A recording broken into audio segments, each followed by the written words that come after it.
By the time I met him in 1973, he'd built a business that was $50 million a year. He had this dream of building a $100 million company. He thought he could do it at that time. But he was getting messages from his friends and some of his investors that you might be able to do that, but we don't think you got a strong enough management team to be able to pull that off.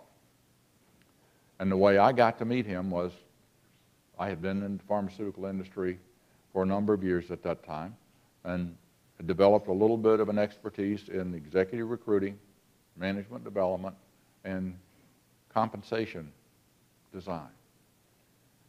And it was by happenstance that I met him. A friend of mine that had worked at Abbott, where I had gotten my first start in the pharmaceutical industry, had joined Mr. Kaufman at Marion in Kansas City and said, "This guy needs what you know how to do, so would you come out and meet him?" I came out, met Mr. Kaufman, and we hit it off very well from the very beginning. And so I packed up my wife and kids from Connecticut and headed off to Kansas City. And I fortunately had the opportunity while I was there visiting to do a little bit of my own homework. I stopped at the local gas station down the road from the office. What did they do up here at this place called Marion?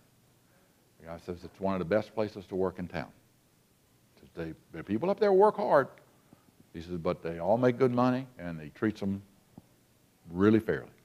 So I called my wife and said, this looks really good. It'll either be the best decision I've ever made or it'll be a complete bust.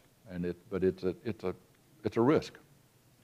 And fortunately for me, it was the best decision that I ever made.